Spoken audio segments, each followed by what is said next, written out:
This is more than legacy. This is a source of inspiration, sharing the journey of discovery. PSN College of Engineering and Technology. தேர்தல் தோல்வி விவகாரத்தில் யாரையும் காப்பாற்ற முயற்சிக்க வேண்டாம் என்று திமுக தலைவர் மு க ஸ்டாலின் தெரிவித்திருக்கிறார்.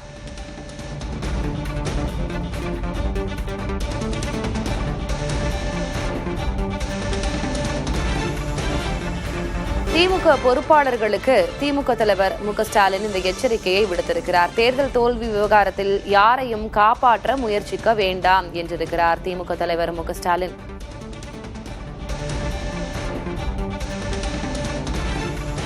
தேர்தல் தோல்விக்கு தொகுதி வாரியாக அறிக்கை கேட்டிருக்கிறார் திமுக தலைவர் மு க ஸ்டாலின். முன்பாக பொறுப்பாளர்களுக்கு அவர் பேசும்போது தேர்தல் தோல்வி விவகாரத்தில் யாரையும் காப்பாற்ற முயற்சிக்க வேண்டாம் என்றிருக்கிறார். கூடுதல் விவரங்களை வழங்குவதற்காக செய்தியாளர் ராஜ்குமார் இணைந்திருக்கிறார். ராஜ்குமார், கட்சியில நிறைய மாற்றங்கள் இருக்கும்.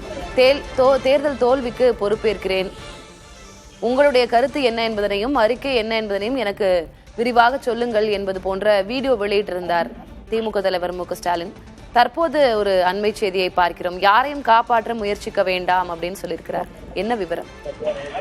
திலகவதி, திமுக தலைவர் மு க ஸ்டாலின் அறிவாலயத்தில், அதாவது சட்டமன்ற தேர்தல் தோல்வி ஏற்பட்டிருக்கக்கூடிய நிலையில் கள ஆய்வு செய்வதற்காக 36 பேர் கொண்ட பொறுப்பாளர்கள் குழு அமைக்கப்பட்டது. அவருடன் தற்போது ஆலோசனை நடைபெற்று முடிந்திருக்கக்கூடிய நிலையில் கூட்டத்தில் பொறுப்பாளருடன் பேசிய மிக முக்கிய ஒரு கருத்தை திமுக தலைவர் மு க ஸ்டாலின் தெரிவித்திருக்கிறார். இந்த கள ஆய்வு செய்யும் பொழுது தொகுதி வாரியாக தனிப்பட்ட விருப்பு வெறுப்புகளை மறந்து கட்சிக்காரர்கள் சொல்லும் உண்மையை அப்படியே திமுக தலைமைக்கு பொறுப்பாளர்கள் தெரிவிக்க வேண்டும் என்ற அறிவுறுத்தலை சொல்லியிருக்கிறார். தேர்தல் தோல்விக்கு யாரையும் காப்பாற்றவும் முயற்சி செய்ய வேண்டாம், யாரையும் பழிவாங்கவும் இருக்கக்கூடாது.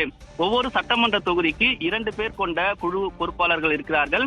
இந்த 2 பேராக தான் தொகுதியில் இருக்கக்கூடிய நிர்வாகிகளை சந்திக்க வேண்டும் என்றும், அந்தந்த தொகுதி வாரியாக இருக்கக்கூடிய மாவட்டத்தினுடைய நிர்வாகிகள், பொறுப்பாளர்கள், கட்சியினுடைய தொண்டர்கள் யார் என்ன குறை சொன்னாலும் அதை முழுமையாக அறிக்கை மூலமாக கொண்டு வர வேண்டும் என்றும், அதே போன்று நிர்வாகிகள் தொகுதி மாவட்ட வாரியாக சொல்லக்கூடிய நிர்வாகிகளுடைய உணர்வுகளை புரிந்து கொண்டு அறிக்கையில் அனைத்தும் இடம்பெற வேண்டும். குறிப்பாக திமுக தலைவர் மு க ஸ்டாலின் அவர் மீது ஒரு குறை சொன்னால் கூட அதுவும் இந்த அறிக்கையில் இடம்பெற வேண்டிய ஒரு முக்கியமான அம்சம். எனவே அனைத்து விதமான குறைகள் ஏதேனும் சொன்னால் முழுமையாக அதை காது கொடுத்து போகக்கூடிய பொறுப்பாளர்கள் கேட்டு அதை அறிக்கை மூலமாக கொண்டு வர வேண்டும் என்று திமுக தலைவர் மு க ஸ்டாலின் பொறுப்பாளர்களுக்கு உத்தரவிட்டிருக்கிறார்.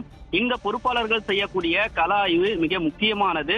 தேர்தல் தோல்விக்கான ஆய்வுக்கான ஒரு நோக்கமாக இருக்கக்கூடிய இந்த நடவடிக்கை எதிர்காலத்தில் இன்னும் ஒரு 100 ஆண்டுகள் திமுகவை உயிர்ப்போடு இயங்கக்கூடிய ஒரு நடவடிக்கையாக இருக்கும்.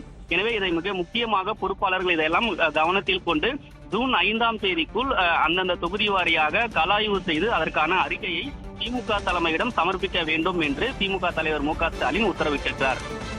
விவரங்களுக்கு நன்றி Rajkumar. This is more than legacy. This is a source of inspiration, sharing the journey of discovery. PSN College of Engineering and Technology.